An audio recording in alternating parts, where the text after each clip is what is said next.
Hi, I'm Pastor Mira, and this is Sermon in 3 Minutes.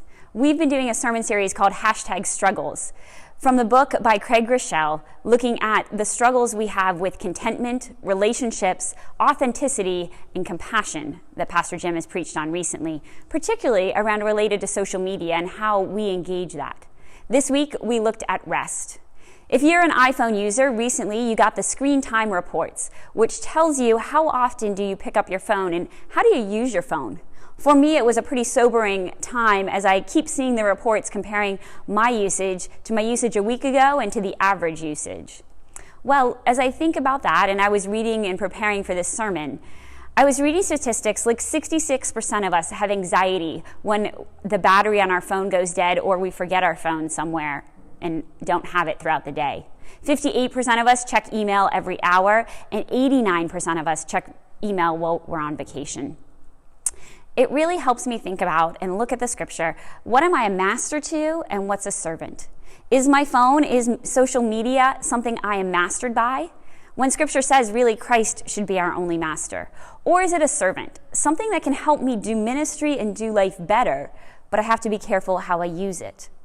You know, in Scripture, as we think about rest and what it means to rest, we see in Genesis 2:2 that God rested on the seventh day. God called for Sabbath so that we would have time and make time to focus back on God.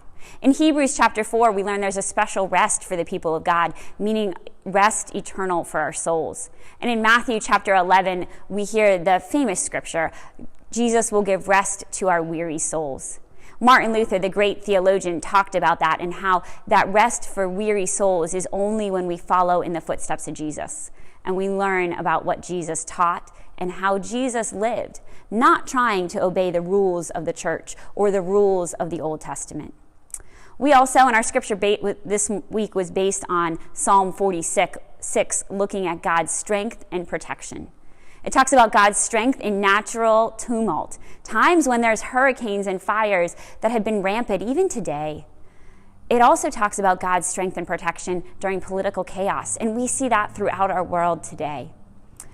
But in that chaos, whether it's natural or political, we see God is in the midst of the city, that God is with us even when we're struggling and even when times are rough. At the end of the psalm, it says the famous words, "Be still and know that I am God." It's like a parent correcting a child, calling our attention back to God, saying, be still. Take time to breathe. Take time to rest. Maybe it's turning off your phone for a while. Maybe it's stepping away from a relationship or just finding time away from work to be still.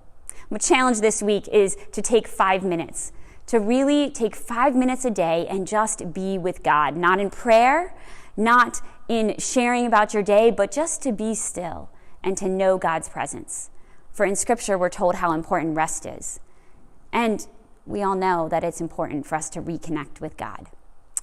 This concludes our sermon in 3 minutes, but also our Struggles series. Thanks for joining us. Have a great week.